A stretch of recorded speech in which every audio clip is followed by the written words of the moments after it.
Welcome to Zen Live. I used to call this Buddha's in your landfill. Now it's Zen Live. Now I'm saying what's in the news. Now, like Seth Meyers. What's in the news today? Well, the tale of two, the title of this is I just wrote down the tale of two Trumps, and the two Trumps, of course, were the Trump we saw at Phoenix and the Trump we saw at Reno. Or back there was two Trumps back at the Charlottesville reaction to Charlottesville. There was the first reaction of Trump on Saturday, saying, there was violence on both sides. Both sides did it. Both sides. And then on Monday he came out, and he was at Reno, unity, presidential, and that didn't feel good. So the next day he came out and he was back to Reno. Saying there was good guys in the Nazis. They're just, some good guys there too. So anyway, you saw we could see dramatized in these juxtapositions of Trump being two Trumps. The authentic Trump, the Trump unplugged, the energized Trump, and the inauthentic, the scripted, the teleprompter, the presidential Trump. One's full of energy, one's boring. He's just reading a script, you see. He's not speaking from the heart. So, this is you can see this acting out here, and I keep coming back to this idea that everything is metaphor. Everything you see in the media is metaphor. You can look at it from two different views, a particular and a universal. The particular is it's just about Trump and what he says, and it's just this, and we pull that apart and we pick it apart and try and understand it. That's fine. That's the particular, the historical context. But then there's the universal context, which points to you and me. So everything has this metaphorical two-finger pointing. One points to the historical context. The other points to the universal. Now, the universal means you. It's not another context, that it means you. So there's an objective context. There's Trump in the situation, and we can analyze it and argue about it. We can all bring in our own opinion and all that, but it's all objective, you see. But the universal finger points to you, points to me. So let's take a look at this, the tale of two Trumps then, from the universal point of view, the metaphorical point of view. And then it becomes very liberating. There's nothing transformative in the historical view. There's nothing transformative in just arguing over what he said and why he did it and what's he going to do and he should have done better and why did he do this, and compared to Obama, compared to other presidents, you see, it's all historical. There's no personal transformation. But the universal view, the transcendent view, the transformative view does change us, because suddenly there's an atonement. There is a realization that we're all one. And we say, Je suis Trump. I am Trump. Well, we need to look into that. So let's take a look at the tale of two tale of two Trumps. And then I just threw in this other thing here, because during the eclipse, there was the phrases, the path of totality, and somebody said at one of the eclipse parks where they were parked for the eclipse, so we're in the totality now. We're in the totality. I just love that. So I just put that up here. We're in the totality. So we're all trying to get to the totality. Now, what is the totality? But where the tale of two trumps comes together and becomes one, an eclipse. So what are the two tales? Well, there was a Phoenix and the Reno. Use these as metaphorical examples then of the two trumps or the two me's.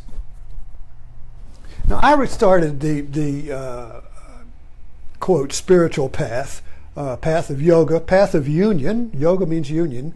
The path of union. I started my search for the path of totality, I don't know, back when I was a teenager. But I felt, as a youth and as a young man, totally separate from myself, outside of myself looking in. The best example of that was in an unfamiliar school. I moved around a lot during the space between the classes. When everybody was paired up, I would walk down the hall and look into every room as if I were looking for a friend. I had no friends. I was outside looking in. And that just struck me as that's a metaphorical memory that just holds within it the emotional content of being in exile, of being separated from yourself, and longing with all your heart to be one. Like Pinocchio, I just want to be a real boy. I just want to be real, you see, and not cut, not divided, not outside of myself, not judging myself, not blaming myself or blaming the world. How can I be unique and how can I belong? How can I be a unique, special person, a one without a second? And how can I belong and blend in and be one with the group? This is a big thing for teenagers. They're caught in the double bind of being, who am I as an individual? And yet I got to belong to my group, my tribe, my buds, my peeps, my friends, you see. How can I do both at the same time? That's the existential dilemma. You can't do both at the same time. You can't stand out and blend in at the same time. So we're all trying to work that out. That's like the puzzle, the Zen koan. You know, if you say you're one, you're wrong. Say the other, you're wrong. So anyway, Phoenix and Reno. So Trump feels, let's breaking this down a little bit. When Trump is at Reno, he feels at one-ment. He's in the totality. He's found his, I'm in the totality now. I'm one with my people. And he said, I bet I could go shoot somebody and they'd still vote for me. I can't do wrong when I'm with my people. We're at one. Unconditional love. That's what unconditional love is. When you have a friend or a partner who loves you unconditionally, you can't do wrong. Oh, you can learn. You can make mistakes and learn, but you can't be wrong. You can't be kicked out into exile again. Unconditional love means I accept the sun and the moon. Unconditional love means I accept you, your dark and your light side, all one. In our relationship, it's at one-ment, you see. Both sides. Oh, you can pick up your socks, but there's always a humor, a laugh behind it. Always an acceptance behind the rejection. Always a oneness behind the correction, you see. So that's that unconditional base that gives us the freedom to feel like I'm in the totality now. I'm in the totality now. So that's what Trump feels when he's with these people. So it's kind of like the moon. Now the moon is a mythological metaphor because it's dying and resurrected. It's like the snake that sheds its skin. That's why the moon and the snake are the consorts of the goddess. And the goddess is the creator. She is the creator of all form. And all form is rising and falling. It's a wave, you see. The female wave, the wave, you see. Plus, positive, minus. A wave, positive. The moon is a wave of shadows, you see. The ocean waves. That's the goddess. That's the goddess of form. Everything comes in a wave. Up and down, in and out. Outside, inside. Good, bad. Wave, you see. Can't separate the wave. So with these people, he's at one-ment, and that's energized. So the energy feeds back. He's greater than he is. When we're at one-ment, we're in a feedback loop with the world. Oh, wow. And it's not a negative feedback loop like when you stick a mic on an amplifier. It's not like, whoa, turn it off, I can't stand it. No, it's a positive feedback loop. It's like sex. Sex is a positive feedback loop. The energies of the opposites, the male and female, generate, whoa, ecstasy, wow, orgasm. That's the positive, that's the virtuous feedback loop. So when Trump's with his group, there's a virtuous feedback loop, a love affair between his people and himself. And it goes, whoa, I love. And everybody grows and feeds and feels good and it feels expanded and feels greater than they are. So when you walk out of the feedback loop, you're kind of like back into your other Trump, your other, golly, I felt so great in there. And now I'm back in the world, and the world's against me. And now I'm exile again. I'm in exile now. I'm lonely. I don't feel authentic. I'm not plugged in like that now. I don't feel real. I'm not a real person now. I'm just doing a script. I'm in a persona. I'm in an ego. And I do my best, and I play the role, and I say what I should say. But I don't feel, where is my heart? Where is my at-one-ment? Where is my totality? Where is my totality? Oh, I'm running out of energy. I got to get back to the energizer. I got to get back to the totality here, where the sun and the moon are one with my people. Unconditional love, you see.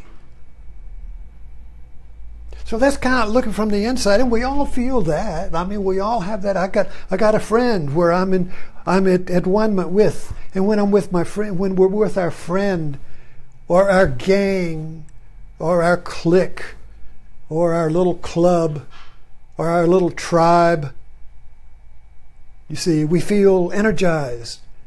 There's a positive, virtuous feedback loop. Whoa, you see. I'm at home. I'm at one-ment. This is the totality. And then we go back into the world and we're back in exile again. And we begin to lose energy. And we have to go back to re-energize. You see? So we get this game going between Phoenix and Reno. Reno is the fish. Trump was a fish out of water at Reno. He was just reading the presidential script. Yes, I'll be presidential. Yes. And he just reads the unity speech, but it's lifeless. There's no energy. He's bored with it. We're bored with it. It's just a script, inauthentic. You know the feeling. That's why we all want somebody to be authentic. Oh, he's going to be unplugged. Wow. You see, unplugged means spontaneous. Unplugged means from the heart. Unplugged means you don't know what's coming next. Be a surprise. You see, unplugged means being fearless. I'm free to be who I am. I'm free to be myself, you see. And all the energy that went into maintaining the persona, maintaining the role, playing the part, all that energy that went into playing the part, playing the president, all of that took so much energy, it just wore me out. But back in Phoenix, the crowd, the roar, I'm energized. You see, I'm in the totality now, you see. But what is the totality? Well, it's not a totality. Now here's the paradox. Trump's totality is built on division. Trump's totality is built on there being an other that is not part of his totality. You see, this is very important. Because we all do it. We all do it, particularly when it comes to the politics of religion, which is what's happened to us. The Republican Party has defined itself by being us against the other. And of course that forces the Liberal Party to do that too. So we're looking at both sides. But the master of it, the master of this game, is when you create a unity, a totality, through division. So by being us against this other,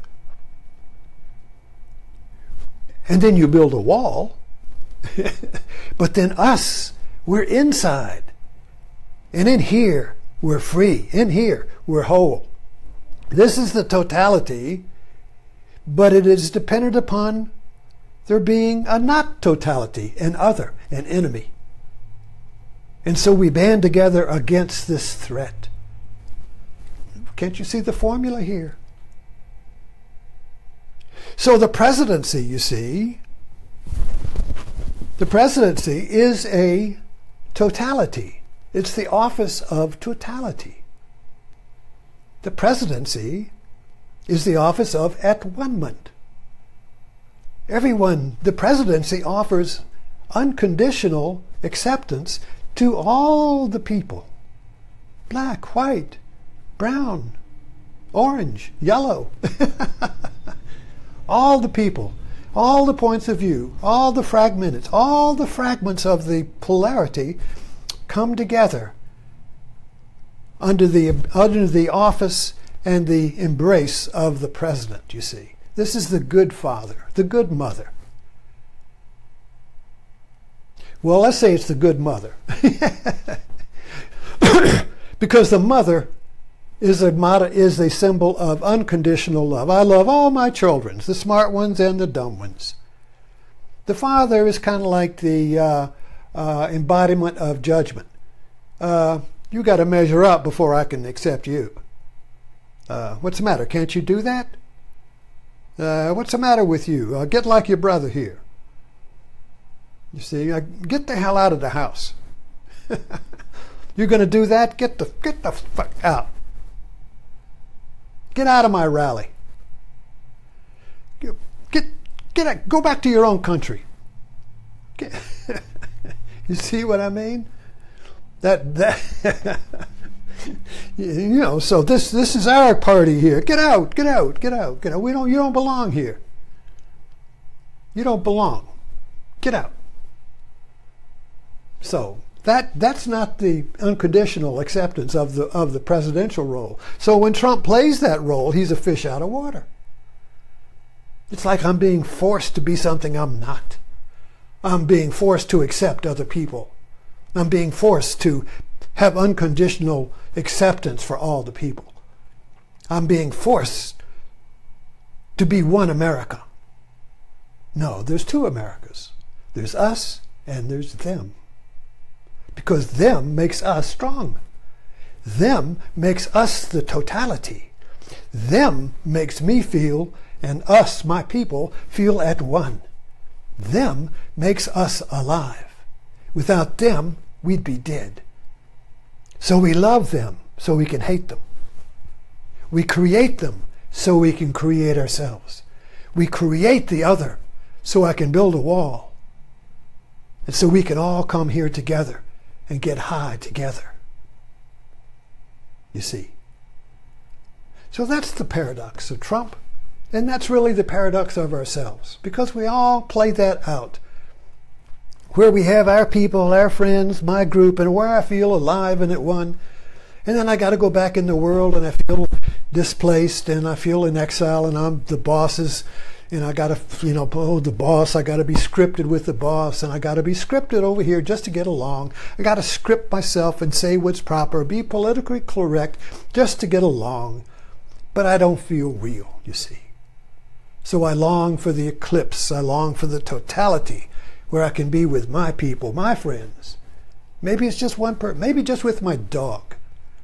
I just want to be with my dog. The dog loves me unconditionally. I just want to be with my dog. I'm okay with my dog. The dog's okay, I'm okay. But out in the world, either I'm not okay or the world's not okay, you see. There's a disjunct. There's a tale of two cities. So in a sense, Trump is really a metaphor for all of us. He's putting it on a wide screen, putting in CinemaScope, big screen. He's really just showing us who we are, showing us our pain, showing us our isolation, showing us our longing for the totality, showing us the difference between Reno and Phoenix. So anyway, thank you for dropping in. And I'll see you this evening at Martini.